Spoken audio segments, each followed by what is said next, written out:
Que tout ce qui respire loue l'Éternel, louez l'Éternel. Que tout ce qui respire loue l'Éternel, louez l'Éternel. Que tout ce qui respire loue l'Éternel, louez l'Éternel. Psaume chapitre 150, verset 6. Bonjour bien-aimés, c'est l'heure de la prière et de la repentance. Seigneur, en ce moment de recueillement, nous venons te remercier pour ton amour et te confier la suite de cette journée. Père Céleste, merci pour ta présence et ta paix qui remplissent nos cœurs en ce jour.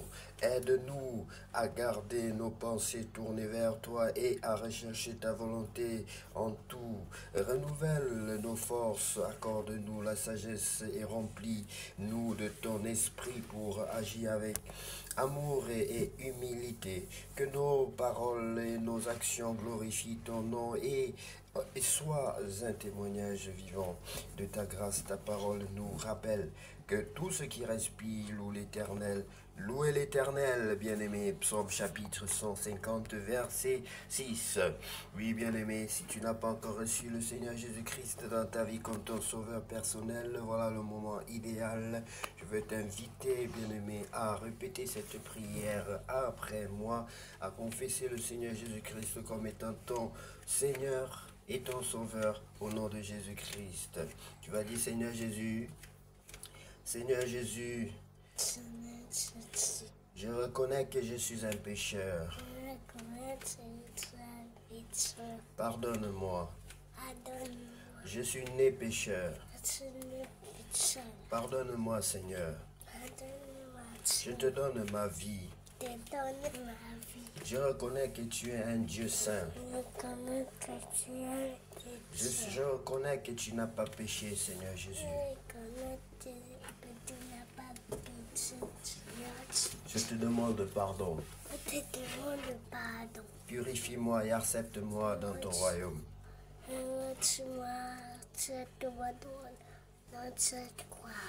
Au nom de Jésus-Christ. Amen. Bravo bien-aimés. Nous allons donc continuer ce moment par la lecture de la parole de Dieu dans le livre de Actes chapitre 10. Un ange de Dieu se montre à Corneille. À Césarée, il y a un homme appelé Corneille. Il est officier dans le régiment romain appelé régiment italien. Avec toute sa famille, il adore Dieu fidèlement. Il aide beaucoup les pauvres du peuple juif et prie Dieu régulièrement. Amen. Un jour, vers 3 heures de l'après-midi, un ange de Dieu se montre à lui. Corneille le voit clairement. L'ange entre chez lui et lui dit, Corneille, celui-ci regarde l'ange et il a peur. Il est dit, qu'est-ce qu'il y a, Seigneur? L'ange lui répond, Dieu a accepté tes prières et les dons que tu fais aux pauvres. Il ne t'oublie pas. Maintenant, envoie des hommes à Joppé pour faire venir un certain Simon qu'on appelle aussi Pierre. Il habite chez un autre Simon, un artisan qui travaille le cuir. Sa maison est au bord de la mer. Ensuite, l'ange qui parlait à Corneille s'en va. Alors Corneille appelle 2 serviteurs et un de ses soldats. Celui-ci est à son service depuis longtemps et c'est un homme fidèle à Dieu. Corneille leur raconte tout ce qui s'est passé et il les envoie à Joppé. L'Esprit Saint avertit Pierre. Oh, le jour suivant, les serviteurs et le soldat sont en route et ils approchent de la ville de Joppé. Vers midi, Pierre monte sur la terrasse de la maison pour prier. Il commence à avoir faim et il veut manger. Pendant qu'on lui prépare un repas, Pierre voit quelque chose qui vient de Dieu. Il voit le ciel ouvert et un objet qui descend du ciel. Cet objet ressemble à une grande toile qu'on tient par les quatre coins. Elle vient se poser par terre. Dedans, il y a toutes sortes d'animaux, des animaux à quatre pattes, ceux qui rampent sur la terre et les oiseaux. Une voix dit, Pierre, lève-toi, tu et mange. Pierre répond, non, Seigneur, je n'ai jamais mangé de nourriture interdite ou impure. Il entend la voix une deuxième fois, elle lui dit, ce que Dieu a rendu pur, ne dis pas que c'est interdit. Cela se produit trois fois et tout de suite après l'objet est emporté dans le ciel. Pierre ne sait pas ce qu'il faut en penser. Il se demande que veut dire ce que j'ai vu. Pendant ce temps, les hommes envoyés par Corneille ont cherché la maison de Simon et maintenant, ils sont là devant la porte. Ils appellent et demande, est-ce que Simon-Pierre habite ici? Pierre est toujours en train de réfléchir à ce qu'il a vu. Mais l'Esprit Saint lui dit, il y a ici trois hommes qui te cherchent. Descends tout de suite et pars avec eux sans hésiter. C'est moi qui les ai envoyés. Pierre descend et dit aux hommes, vous cherchez quelqu'un? C'est moi, pourquoi êtes-vous venus? Ils lui répondent, nous venons de la part de Corneille, un officier romain. C'est un homme droit qui adore Dieu et tous les Juifs disent du bien de lui. Un ange de Dieu est venu lui donner ce conseil.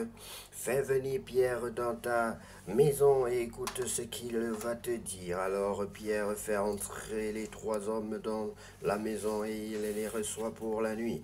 Pierre va chez Corneille. Le jour suivant, Pierre part tout de suite avec les trois hommes. Quelques croyants de la ville de Joppé l'accompagnent. Le lendemain, il arrive à César et Corneille l'attend déjà. Il a rassemblé les gens de la famille et ses meilleurs amis. Au moment où Pierre arrive, Corneille vient à sa rencontre. Il se jette à ses pieds pour le saluer avec grand respect.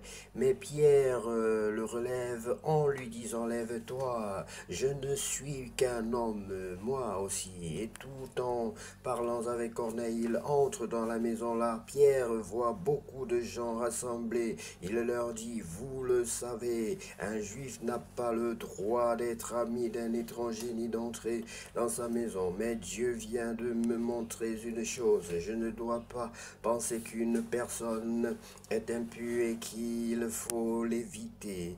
Je suis venu sans hésiter quand vous m'avez appelé. Je voulais donc savoir pourquoi vous m'avez fait venir.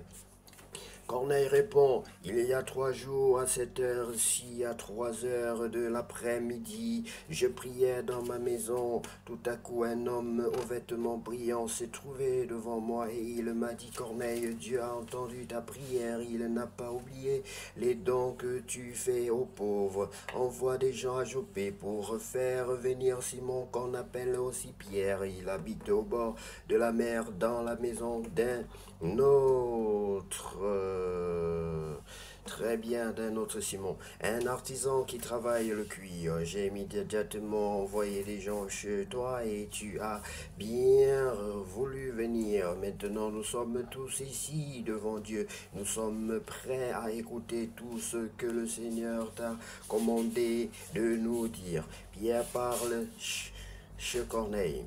Alors Pierre prend la parole et dit, maintenant je comprends vraiment que Dieu accueille tout le monde. Si quelqu'un le respecte avec confiance et fait ce qui est juste, cette personne plaise à Dieu. C'est vrai dans tous les pays. Dieu a envoyé sa parole au peuple d'Israël. Il lui a annoncé la bonne nouvelle de la paix par Jésus-Christ qui est le Seigneur de tous. Tout a commencé après que Jean a lancé cet appel. Faites-vous baptiser. Vous savez ce qui est arrivé d'abord en Galilée, puis dans toute la Judée. Vous savez comment Dieu a répandu la puissance de l'Esprit Saint sur Jésus de Nazareth. Jésus est passé Partout en faisant le bien, il guérissait tous ceux qui étaient prisonniers de l'esprit du mal, parce que Dieu était avec lui. Et nous sommes témoins de tout ce qu'il a fait dans le pays des Juifs et à Jérusalem. On l'a supprimé en le clouant sur une croix. Mais le troisième jour, Dieu l'a réveillé de la mort et il lui a donné de se montrer, non pas à tout le monde, mais à nous. En effet, Dieu nous a choisis d'avance comme témoins. Quand Jésus s'est relevé de la mort, nous avons mangé et bu avec lui. Il nous a commandé d'annoncer la bonne nouvelle au peuple et de rendre ce témoignage. Jésus est celui que Dieu a choisi pour juger les vivants et les morts. Tous les prophètes ont parlé de lui en disant: toute personne qui croit en Jésus reçoit par son nom le pardon des péchés. L'Esprit Saint descend sur des gens qui ne sont pas juifs. Pendant que Pierre parle encore, l'Esprit Saint descend sur tous ceux qui écoutent la parole de Dieu. Les croyants d'origine juive qui sont venus avec Pierre sont très étonnés. En effet, Dieu donne largement l'Esprit Saint même à ceux qui ne sont pas juifs. Les croyants entendent ces gens parler en langue inconnue et chanter la grandeur de Dieu. Alors Pierre dit: maintenant, ces gens ont reçu l'Esprit Saint comme nous. On ne peut donc pas les empêcher d'être baptisés dans l'eau. Et Pierre commande de les baptiser au nom de Jésus-Christ. Alors tous lui demandent de rester quelques jours avec eux. Voilà, bien-aimés, nous sommes heureux d'avoir lu ce merveilleux passage qui nous relate l'histoire de Jésus-Christ, des disciples et tout ce qui s'est passé, les miracles, les merveilles de Dieu, bien-aimés. On ne peut trouver ces merveilles dans aucun autre livre, ces vérités qui ont bouleversé le monde et qui continuent à bouleverser le monde. Puisse la parole de Dieu bouleverser ta vie, changer complètement, bouleverser positivement, bien-aimé, et te recréer, et te donner de l'expérience, te donner la vie, et de t'apporter de la lumière, apporter de la lumière dans ta vie, car notre Dieu revienne la gloire, la puissance et l'honneur pour tous les siècles. Amen. Que cette journée soit la plus belle de toutes les journées déjà vécues sur cette terre, bien-aimé, au nom de Jésus. Amen.